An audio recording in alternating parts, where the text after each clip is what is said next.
Hello students, कैसे हैं आप सब लोग। उम्मीद करती हूँ सब अच्छे होंगे और स्वस्थ होंगे। मैं Meena Rana ICT virtual class में आपका स्वागत करती हूँ।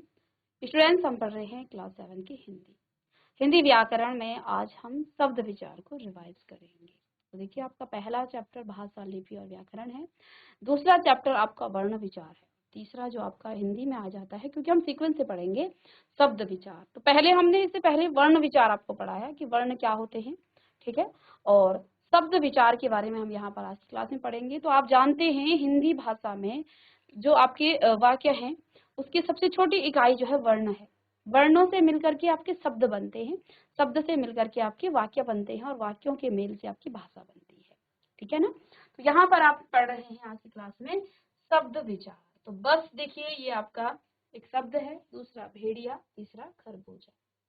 तो देखिए, यहाँ पर बस, भेड़िया, खरबूजा पढ़ने से उनका अर्थ समझ में आ रहा है। और ये शब्द हैं, ये निम्नलिखित ध्वनियों या वर्णों से मिलकर बने हैं।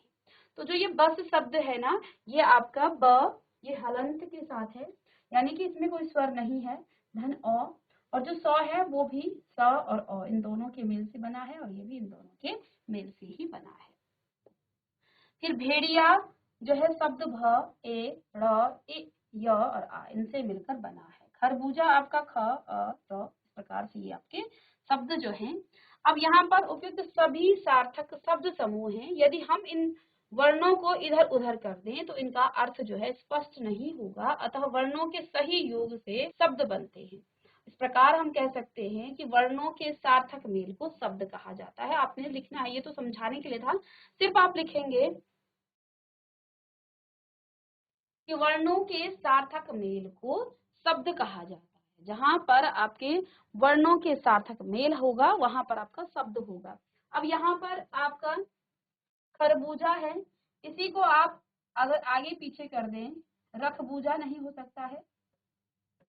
एक भी शब्द को उलट पुलट करने से इसका अर्थ का अनर्थ हो जाता है। हमने यहाँ र को आगे रख भूजा, ये कोई शब्द नहीं है, तो इसके सार्थक अर्थ होना चाहिए, कुछ इसका जो है मीनिंग निकलना चाहिए। अब शब्दों के यहाँ पर आपने भेद किए थे, ठीक है। शब्दों के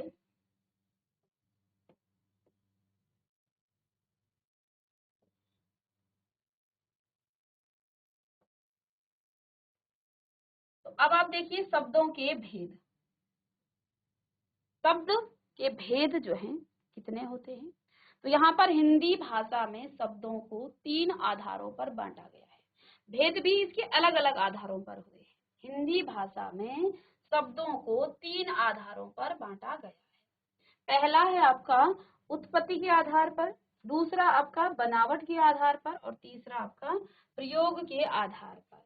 तो शब्दों के भेद 3 आधारों पर हुए हैं, उत्पत्ति के आधार पर, बनावट के आधार पर और प्रयोग के आधार पर। पहला है आपका उत्पत्ति के आधार पर। उत्पत्ति के आधार पर शब्दों के भेद।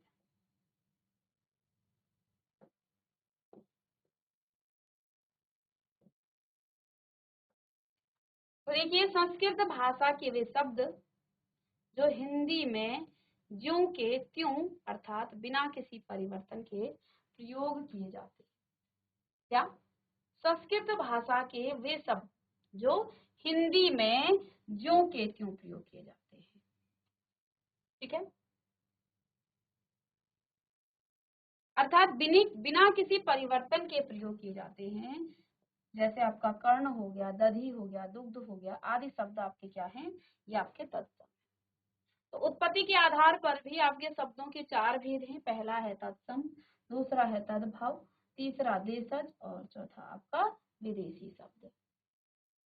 तत्सम शब्द, तद्भव शब्द, देशज शब्द और विदेशी शब्द। चलिए लिखेंगे, उत्पत्ति के आधार पर शब्दों के निम्नलिखित 4 भेद हैं। तत्सम शब्द, तद्भव शब्द, देशज शब्द और विदेशी शब्द, ठीक है। अब यहाँ पर तत्सम शब्द क्या होते हैं? संस्कृत भाषा के वे शब्द, यानी कि ये जो शब्द हैं ये संस्कृत भाषा के हैं। संस्कृत भाषा के वे शब्द जो हिंदी में ज्यों के त्यों अर्थात बिना किसी परिवर्तन के प्रयोग किए जाते हैं।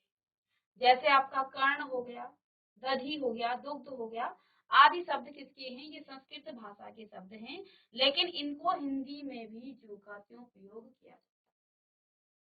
ठीक है, इनको हिंदी में भी ज्यों का त्यों प्रयोग किया जाता है।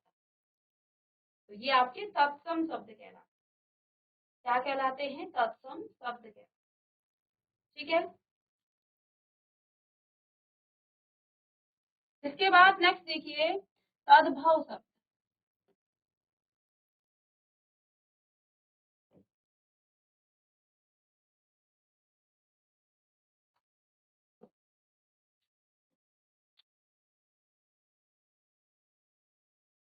तत्सम शब्द आपका हो गया।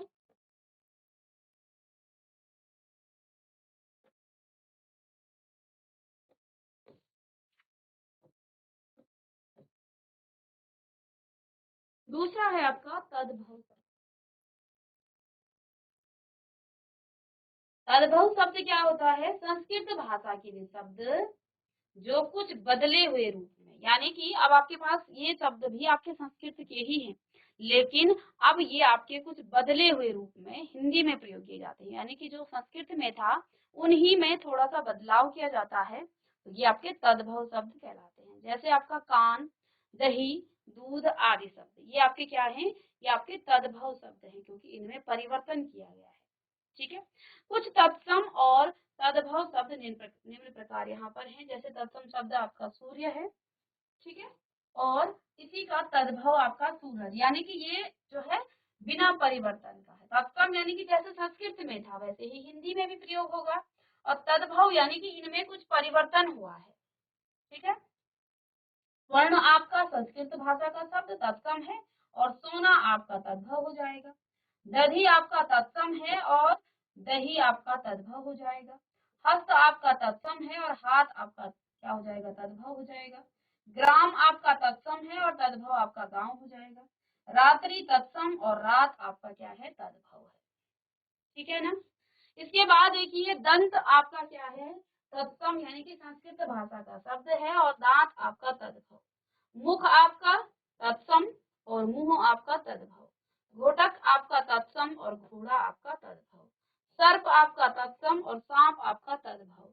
आम्र आपका तत्सम शब्द है और आम आपका क्या है? तद्भव शब्द है। दुग्ध आपका तत्सम है और दूध आपका तद्भव शब्द है। ठीक है,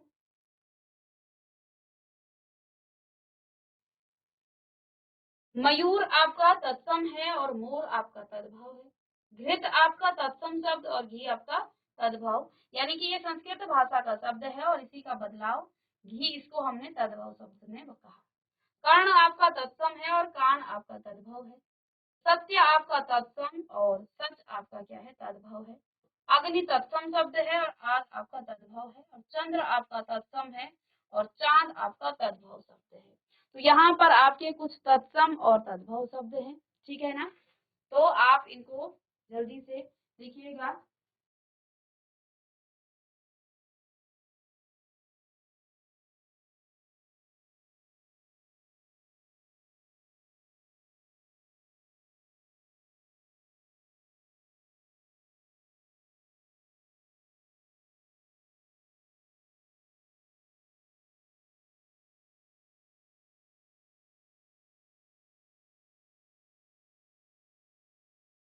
चलिए, तो यहाँ पर हमने कुछ तत्सम शब्दों को तद्भव बनाया, यानी कि ये संस्कृत भाषा के शब्द हैं, इनको हिंदी में हमने कुछ बदलाव करके लाए, तो ये आपके तद्भव शब्द कहलाए।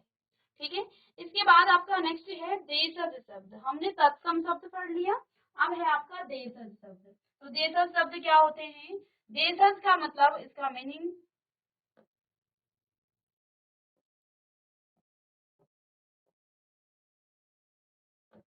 देशज शब्द होते हैं, देशज का अर्थ है देश में उत्पन्न। जो शब्द देश में उत्पन्न होते हैं उन्हें देशज शब्द कहते हैं। कुछ शब्द ऐसे हैं जो देश के विभिन्न भिन्न भिन्न क्षेत्रों की आम बोलचाल की भाषाओं से हिंदी में आए देशज शब्द कहलाते हैं, जैसे कुटिया, डिबिया, थैला, पगड़ी आदि शब्द। ठीक है, कौन कौन सी? कुटिया, डिबिया, थैला और पगड़ी। ठीक है, विदेशी शब्द, जो शब्द दूसरे देशों की भाषाओं से आकर हिंदी भाषा में घुल मिल गए हैं, विदेशी शब्द कहलाते हैं। क्या?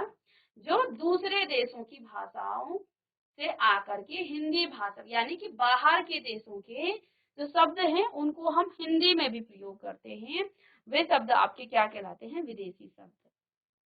जैसे यहाँ आपका डॉक्टर शब्द है, ये आपका विदेशी शब्द है, तो इसको आप हिंदी में प्रयोग करते हैं। रुमाल आपका विदेशी शब्द है, इसको भी आप हिंदी में प्रयोग करते हैं। अलमारी भी आपका क्या है? विदेशी शब्द है, इसको भी आप क्या करते हैं? हिंदी भाषा में प्रयोग करते हैं। तो ये आपके विदेशी शब्द हो गए हैं।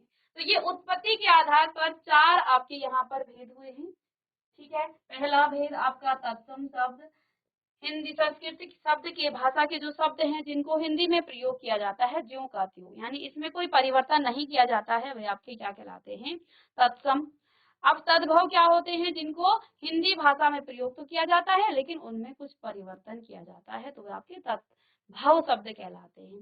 देशज, जो आपके देश के विभिन्न क्षेत्रों, जो आपकी क्षेत्रीय बोली से कुछ शब्द आ जाते हैं उनको हम हिंदी में भी प्रयोग करते हैं, तो ये आपके क्या कहलाते हैं? ये आपके देशज शब्द। और विदेशी के कुछ शब्द हैं जिनको हम हिंदी भाषा में प्रयोग कर रहे हैं, ये आपके विदेशी शब्द कहलाते हैं। तो चलिए इसे जल्दी से नोट डाउन कीजिएगा।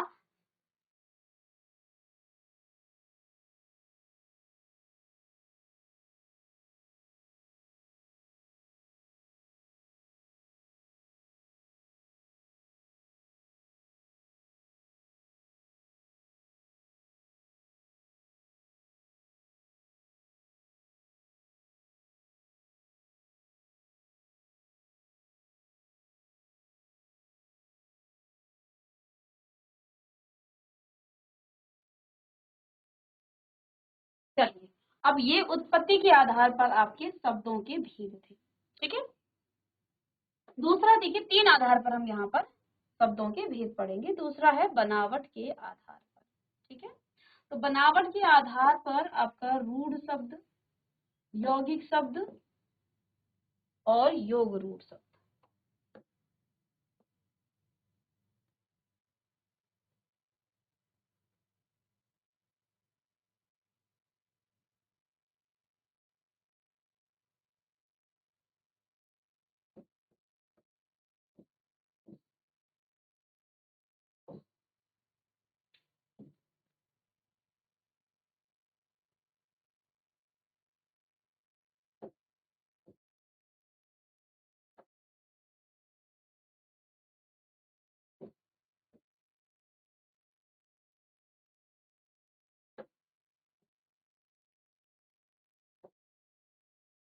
ठीक है, चलिए अब है आपका रूढ़ शब्द। बनावट के आधार पर भी इसके 3 जो है यहाँ पर प्रकार है। पहला है आपका क्या? रूढ़ शब्द। ठीक है, तो रूढ़ शब्द क्या होते हैं? जिन शब्दों के टुकड़े नहीं किए जा सकते हैं उन्हें रूढ़ शब्द कहते हैं। ठीक है, जैसे आपका घर, बस, कार, नाव आदि आपके यहाँ पर क्या है? रूढ़ शब्द है। इनको आप अगर आगे तोड़ेंगे तो वो आपका वर्ण में परिवर्तित हो जाएगा। ठीक है ना, तो इनको आप क्या नहीं कर सकते? इनको तोड़ नहीं सकते हैं। ठीक है ना, इनके टुकड़े नहीं किए जा सकते हैं। अब इसके बाद नेक्स्ट है आपका यहाँ यौगिक शब्द। यौगिक क्या होते हैं? देखिए, कुछ शब्द ऐसे होते हैं जो 2 सार्थक शब्दों से मिलकर बने होते हैं, जिनके सभी टुकड़ों के अर्थ होते हैं, उन्हें यौगिक कहते हैं। यानी कि ये 2 सार्थक शब्दों से मिलकर बने होते हैं और जब आप इनको तोड़ेंगे तो इसके 2 अलग अलग अर्थ निकले, यानी इसके जो टुकड़े हैं हर टुकड़े का क्या निकलेगा? अपना अर्थ निकलेगा। तो इन्हें हम यौगिक शब्द कहते हैं। जैसे उदाहरण के लिए पाठशाला, तो पाठ अलग किया, शाला, दोनों क्या है? सार्थक शब्द हैं। ऐसे ही रेलगाड़ी, रेल और गाड़ी अलग हो जाएगा, रेल अलग और गाड़ी अलग। रसोई घर, इसको तोड़ सकते हैं, रसोई अलग और घर अलग। नील कमल, नील हो गया अलग, कमल हो गया अलग। तो ये सभी शब्द आपके क्या हैं? यौगिक शब्द हैं। तो इनको भी आप जल्दी से नोट डाउन कर लीजिए। ठीक है, और इसके बाद यहाँ थर्ड है योग रूढ़। ठीक है ना, इसको ठीक कर लेंगे। योग रूढ़, ठीक है ना, तो जो शब्द जो है दो या दो से अधिक शब्दों के मेल से बनते हैं और किसी विशेष अर्थ में रूढ़ हो जाते हैं, अर्थात विशेष अर्थ को प्रकट करते हैं, योग रूढ़ शब्द कहलाते हैं। जैसे आपका दशानन, अब इनको योग रूढ़ क्यों कहा है? ठीक है, रूढ़ यानी जिसके टुकड़े ना किए जाए, और योग भी कहा है, योग यानी यौगिक।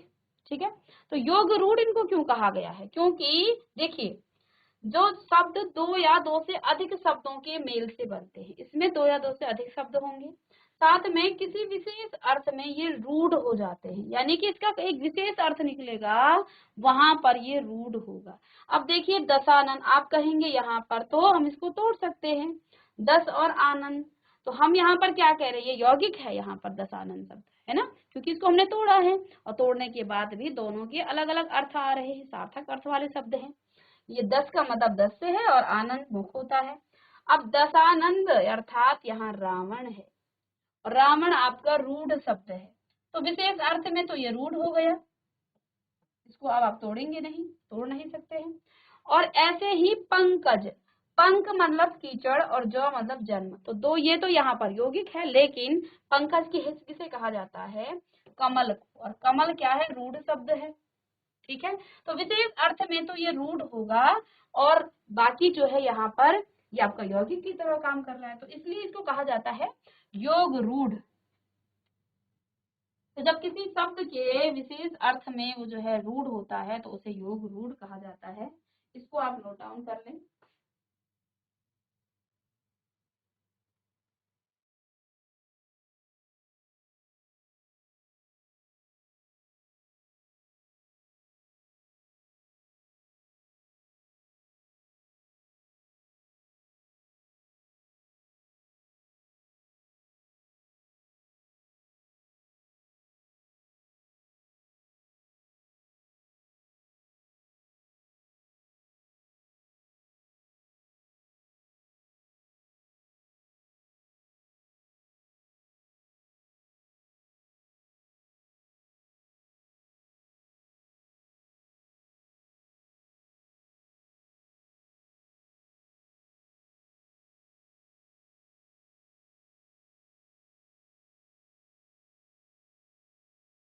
चलिए, अब इसके बाद नेक्स्ट है आपका प्रयोग के आधार पर। ठीक है, कि आप शब्दों को प्रयोग के आधार पर जो है उसके दो भेद हैं। सबसे पहला है आपका विकारी शब्द और दूसरा है अविकारी शब्द। ठीक है, आपने तत्सम शब्द पर देखिए, सबसे पहले उत्पत्ति के आधार पर, ठीक है ना, हमने पढ़ा उत्पत्ति के आधार पर शब्द के चार भेद हैं। कितने हैं? चार भेद। तत्सम शब्द, तद्भव शब्द, देशज शब्द और विदेशी शब्द। ठीक है, तत्सम संस्कृत भाषा के कुछ ऐसे शब्द हैं जिनको आप हिंदी भाषा में ज्यों का त्यों प्रयोग करते हैं, वे आपके तत्सम कहलाते हैं। दूसरा है आपका तद्भव शब्द, संस्कृत भाषा के कुछ शब्द हिंदी भाषा में उनमें थोड़ा सा परिवर्तन किया गया है, उनको हिंदी भाषा में प्रयोग किया गया है, वे आपके क्या कहलाते हैं? तद्भव शब्द। फिर देशज शब्द आता है, जो आपके क्षेत्रीय भाषा के कुछ शब्द होते हैं जो हिंदी भाषा में प्रयोग किए जाते हैं, वो आपके देशी शब्द या आप उनको देशज शब्द कहते हैं। विदेशी, विदेश से आए कुछ शब्द भी हिंदी भाषा में प्रयोग किए जाते हैं, उनको आप विदेशी शब्द कहते हैं। दूसरा, यहाँ आपने बनावट के आधार पर शब्दों के तीन प्रकार पढ़े हैं, रूढ़ शब्द, यौगिक शब्द और योग रूढ़ शब्द। रूढ़ शब्द जिनको आप आगे अब तोड़ नहीं सकते हैं, जिनके आप टुकड़े नहीं कर सकते हैं, वो आपके रूढ़ शब्द कहलाते हैं। ठीक है, यौगिक शब्द क्या होते हैं? कुछ शब्द ऐसे होते हैं जो दो सार्थक शब्दों के मेल से बनते हैं, उन्हें हम क्या कहेंगे? उनको हम यौगिक शब्द कहते हैं। जैसे यहाँ पर आप देखिए पाठशाला, पाठ और शाला दोनों को अलग कर सकते हैं, पाठ और शाला। रेल और गाड़ी, इससे आप रेल को अलग कर दें और गाड़ी को अलग कर दें तो ये आपका रेलगाड़ी हो जाएगा। रसोई और घर, ये आपके अलग अलग हो जाएंगे, नील और कंठ अलग हो जाएंगे, तो ये आपके यौगिक शब्द कहलाते हैं। तीसरा है यहाँ योग रूढ़ शब्द, तो यहाँ पर आपके पास दो या दो से अधिक शब्दों का मेल होता है, जैसे आपका यौगिक होता है, लेकिन किसी विशेष अर्थ में वो रूढ़ होता है। समझ रहे हो आप बात को? वो रूढ़ भी होता है और यौगिक भी होता है। यौगिक तो वो विशेष अर्थ में दो या दो से अधिक शब्दों के मेल से बनेगा ही। जैसे दशानन, इसको तोड़ा तो दस अलग हो गया, आनंद अलग हो गया, दोनों के अलग अलग अर्थ है। तो यहाँ तक तो आप इसको ये समझ सकते हैं यौगिक की तरह काम कर रहा है। लेकिन जब इसको किसी विशेष अर्थ में दशानन किसे कहा गया है, रावण को, अब ये रूढ़ हो गया है, इसलिए ऐसे शब्दों को योग रूढ़ शब्द कहा जाएगा। ठीक है ना। इसी प्रकार से पंकज हो गया, पंक का मतलब कीचड़ होता है, जौ का मतलब जन्म होता है। तो अब यहाँ पर वो किस तरह काम कर रहा है, यौगिक की तरह कर रहा है। यौगिक की यही तो परिभाषा होती है कि आपका दो या दो से अधिक ऐसे शब्द होंगे जिनके अलग अलग भी अर्थ होंगे और जुड़ने के बाद भी उसका अर्थ निकलेगा। लेकिन यहाँ पर विशेष अर्थ में वो रूढ़ होता है, इसलिए यौगिक कहलाता है। और तीसरा अब आप लिखेंगे प्रयोग के आधार पर। प्रयोग के आधार पर।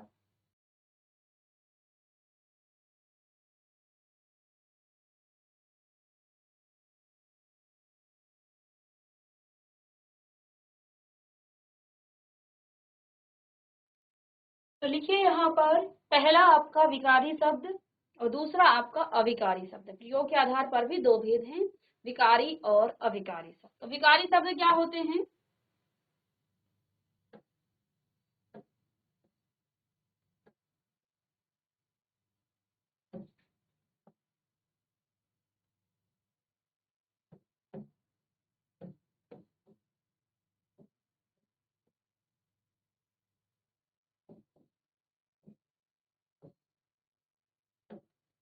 चलिए, अब पहला यहाँ पर आप देखिए विकारी शब्द। जिन शब्दों में क्या होता है, लिंग, वचन, कारक, काल और पुरुष के आधार पर विकार आ जाता है, परिवर्तन आ जाता है, वे आपके विकारी शब्द कहलाते हैं। यानी कि इन शब्दों को आप परिवर्तित कर सकते हैं। किन किन आधारों पर? उसका वचन आप बदल सकते हैं, उसका कारक बदल सकते हैं, उसका काल बदल सकते हैं, पुरुष बदल सकते हैं। जैसे आप देखिए, लड़का खेल रहा है, लड़का खेल रहा है। लड़का शब्द को आप बदल सकते हैं किस आधार पर? उसके वचन के आधार पर। लड़के खेल रहे हैं यहाँ पर, अब जब हमने उसका वचन बदला तो यहाँ पर क्रिया भी बदल गई। हमने इसका वचन यहाँ लड़का रखा था, ठीक है, इसका क्या है, वचन लड़का है, एक वचन है, तो यहाँ क्रिया भी एक वचन में है। लड़के बहुवचन है और यहाँ पर जो क्रिया है वो भी बहुवचन में ही आ रहा है। ठीक है ना। इसी प्रकार से लड़की पढ़ती है, लड़की पढ़ती है, तो ये आपका क्या है, ये आपका स्त्रीलिंग है। और यहाँ पर लड़कियां एक वचन में है, ठीक है। यहाँ पर लड़कियां आपकी क्या है, पढ़ती हैं, ये बहुवचन में है। तो हमने इसको परिवर्तित कर दिया किस आधार पर? इसके वचन के आधार पर। यहाँ एक लड़की है, यहाँ बहुत सारी लड़कियां हैं, यहाँ एक लड़का है, यहाँ बहुत सारे लड़के हैं। तो यहाँ पर परिवर्तन तो आया है लेकिन वचन के आधार पर। तो ये परिवर्तित हुआ है, तो इसको हम क्या कहेंगे, ये आपका क्या है, ये आपका यहाँ पर विकारी शब्द है। तो लड़का आपका विकारी शब्द हो गया, लड़की भी आपकी विकारी शब्द हो गई। ठीक है।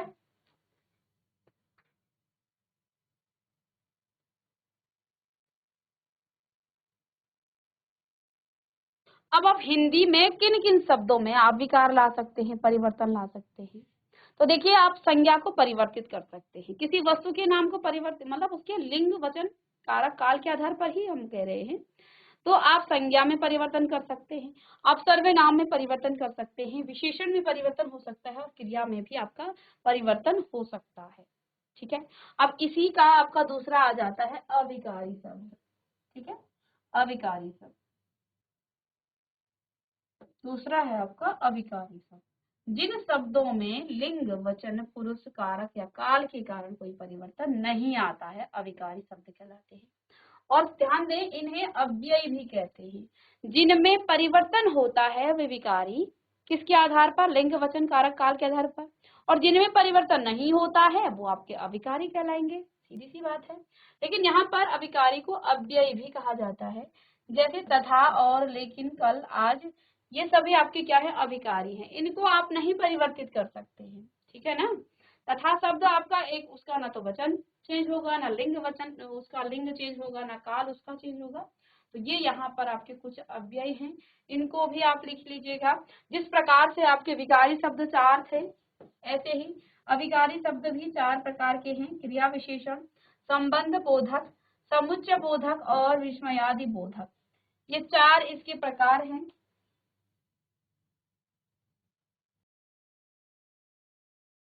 अब चलिए, तो हमने यहाँ पर आपको शब्दों के यहाँ पर किस किस आधार पर शब्दों के भेद या प्रकार आप कह सकते हैं। तो यहाँ आपने उत्पत्ति के आधार पर, बनावट के आधार पर और प्रयोग के आधार पर शब्दों के भेद पढ़ लिए हैं। अब आइए यहाँ पर ये जो आपका पूरा शब्दों के भेद हैं, इसमें हमने क्या क्या चीजें यहाँ पढ़ी हैं। सबसे पहले हमने आपको वर्णों के सार्थक समूह को शब्द कहते हैं, ये हमने पढ़ाया। उत्पत्ति के आधार पर शब्द के 4 भेद हैं, जिनमें तत्सम, तद्भव, देशज और विदेशी शब्द आपके आ जाते हैं। ठीक है। इसके बाद बनावट के आधार पर 3 भेद हैं, रूढ़, यौगिक तथा योग रूढ़। प्रयोग के आधार पर शब्दों के 2 भेद हैं, विकारी और अविकारी शब्द। विकारी शब्द 4 प्रकार के होते हैं, संज्ञा, सर्वनाम, विशेषण और क्रिया विशेषण, और जिनमें परिवर्तन आता है लिंग, वचन, कारक, काल के आधार पर, वही आपके विकारी। और अविकारी शब्द भी आपके 4 प्रकार के हैं, क्रिया विशेषण, संबंध बोधक, समुच्चय बोधक और विस्मयादि बोधक। अविकारी शब्दों को अव्यय भी कहते हैं। क्या कहते हैं? अव्यय भी इन्हें कहते हैं। इनको आप नोट डाउन कर सकते हैं। और साथ में अब यहाँ पर कुछ अभ्यास प्रश्न हैं, इनको देखिए। वर्णों के सार्थक समूह को कहते हैं, वर्णों के सार्थक समूह को कहते हैं, क्या कहते हैं? शब्द कहते हैं, लिपि कहते हैं, भाषा कहते हैं। ये आपने उत्तर देना है, तो लिख लीजिएगा इसे। वर्णों के सार्थक समूह को कहते हैं शब्द, लिपि या भाषा। दूसरा प्रश्न है, शब्दों को कितने आधारों पर बांटा गया है? 2 आधारों पर, 3 आधारों पर या 4 आधारों पर? इसको आपने स्वयं करके लाना है। प्रश्न आप नोट डाउन करें। और संस्कृत के शब्द कहलाते हैं, क्या कहलाते हैं? देशज, तद्भव या तत्सम शब्द। इनमें से आपने सही उत्तर पर टिक करना है। ठीक है। अब आम बोलचाल की भाषा से आए शब्द कहलाते हैं देशज, विदेशी या अविकारी। इनमें विकारी शब्द है क्रिया विशेषण, क्रिया या समुच्चय बोधक। अभी अभी आप पढ़ के आए हैं, तो इनके उत्तर आप दे देंगे। इसके बाद यहाँ पर आपको क्या करना है, कुछ शब्द लिखे हैं, उनके आगे आपको तद्भव लिखना है। जैसे मयूर का तद्भव क्या हो जाएगा? घृत, दंत, दधि, सूर्य, कर्ण। इनका आपने क्या करना है? तद्भव शब्द लिखना है। ठीक है। और इसके बाद गौ है आपका, यहाँ पर कुछ शब्द दिए हैं, उनके आपको तत्सम बताना है कि कौन तत्सम है और कौन आपके तद्भव हैं। इनको भी नोट डाउन कर लें। ख इसमें आ जाएगा आपका, यहाँ पर यौगिक शब्द बनाने हैं आपको, जैसे रसोई घर, धर्मशाला, पाठशाला, राष्ट्रपति। ये प्रकार से ये। और यहाँ पर कुछ आपके इस प्रकार के प्रश्न हैं, इनको तो आप छोड़ दीजिए। बाकी ऊपर के प्रश्न, क्योंकि देखिए जो आपने पढ़ लिए हैं, नीचे शब्द किसे कहते हैं ये आप पढ़ चुके हैं। बाकी ऊपर के जो एक्सरसाइज अभ्यास प्रश्न हैं, इनको आप जरूर कीजिएगा घर में। ठीक है। तो बच्चों, इस प्रकार से आपका शब्द विचार भी आप पढ़ चुके हैं, इसको रिवाइज कर चुके हैं। मिलते हैं नेक्स्ट क्लास में एक नए टॉपिक के साथ। तब तक के लिए thank you and have a nice day.